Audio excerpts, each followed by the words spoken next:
Our offices occupy the 84th floor of the South Tower, and the second hijacked plane went in the building at about the 78th floor, so we were about 6 floors above impact.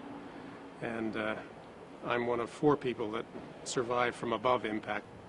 Well, 9/11 is a day that comes each year, and as we think back, our company had 250 employees on that floor on the Trade Center. We lost 61 people that day, and they were people that I'd been working with and laughed with, loved, if you like, for years. I was a long-time employee at the company. Some of them were newcomers, frankly, but nonetheless, they were all valued people and all had a special place in the company.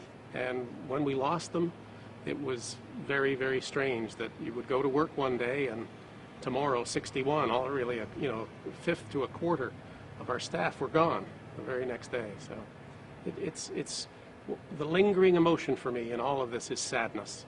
I have not expressed any anger, and I don't know why, but the sadness lingers, and that comes every year.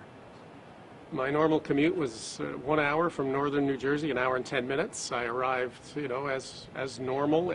Everything was normal that day other than the weather. It was unseasonably warm in New York City.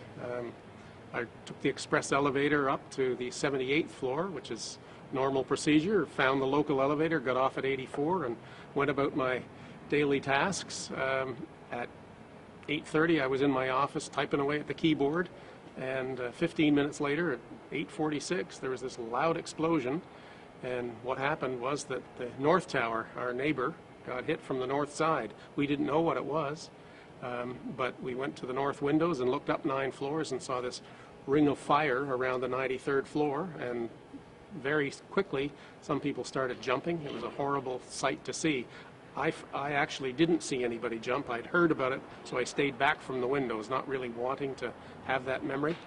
A woman saw somebody jump. She dissolved into tears, ran back to me, and I said, "Susan, come on, let's get you a little more composed." And I took her to the ladies' room. I went in my office, called my wife in northern New Jersey, called my dad in Toronto, and said, "Something's happened next door, but I just want you to know we're okay. Turn on the TV." And I know they did. And 17 minutes later, boom, right where I was working, 6 floors below me, our building got hit. The terrifying thing was the next 10 seconds when the building kind of swayed to the west, and I really did think that the building was going to go over. The motion was so severe, nothing like we'd ever experienced. We used to understand what it meant to sway a little bit in the wind, but this was dramatic. This was like 6 to 8 feet. We felt the movement. But it came back to vertical, but our room had been destroyed. I mean, just everything came out of the ceiling, all the raised flooring. We were a brokerage operation, so the raised flooring was all, disheveled and random, if you like. But I had worked as a fire marshal since 1993 after the other bombing in the basement, and I had a flashlight with me as a result of that, and I shone it around the room and gathered up 6 or 7 people behind me. We started down stairway A, and just 3 floors lower, a woman coming up the stairs said, "Stop, you can't go down. We've got to go higher and get fresh air. There's flames down below." And in the midst of the debate about whether to go up or go down, I was distracted by somebody screaming for help inside the 81st floor. So as I went sort of sideways through a crack in the wall, an opening in the wall, if you like, I have this very clear memory of all my associates turning around and going up the stairs, and they all died that day. But in I went on 81. I found this man buried in the rubble and in the smoke swirling in the darkness. I got to him with my flashlight and him yelling, and once I got him freed up and we got back to the stairway, I pointed my flashlight down. I just felt like I wanted to try. I didn't see flames, but we fought our way through some smoke and a lot of debris and dug our way through, created a hole in the debris, if you like, down the stairway, and we got out of the building with about 4 minutes to spare. Got down around Trinity Church, a block and a half south, when we turned around and the building collapsed. It was like we were invited to watch. So it was a close call, and as I say, we lost 61 of our 250 employees, so I feel very fortunate to be here. I was south of Trinity Church with Stanley Premnath, the man that I had dug out of the rubble. And Stanley said, I think that building could come down. And I said, I don't think so. There's no way. That's a steel structure. That's just carpets and furniture and draperies burning. And I really didn't finish the sentence, and down the building came. It took 8 to 10 seconds to just sort of dissolve in front of us a block and a half away. It's a very strange thing. In the midst of chaos, you don't know, you can't plan for what your brain is going to process.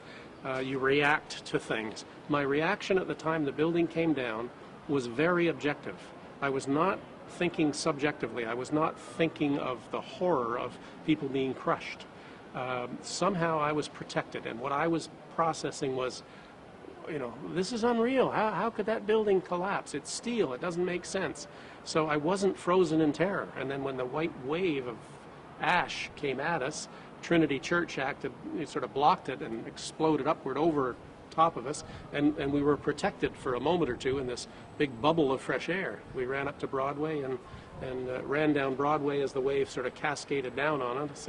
As it caught up to us, we just dove in a random building and stayed there for about 45 minutes. So I can't explain it. I take no credit for how I reacted. Just at that moment, I was thinking objectively, not subjectively. People, even after 11 years, seem to be very interested in hearing my account of what happened to me that day. And for me, it just rolls like a movie in my head. So I'm happy to do that. I feel like it's a bit of an obligation for being a survivor. If I'm asked, it's the least I can do. I mean, I survived. I'm alive. So in gratitude, I'm happy to do this. The message that I try to leave people is, it's one of hope. And especially for those people who seem to be struggling with the past. They can't seem to let go of the past. I've come to the conclusion logically that although there are thousands of unanswerable questions, by very definition they're unanswerable. So it's silly to waste time trying to answer them. Don't get stuck in the past trying to answer something impossible to answer.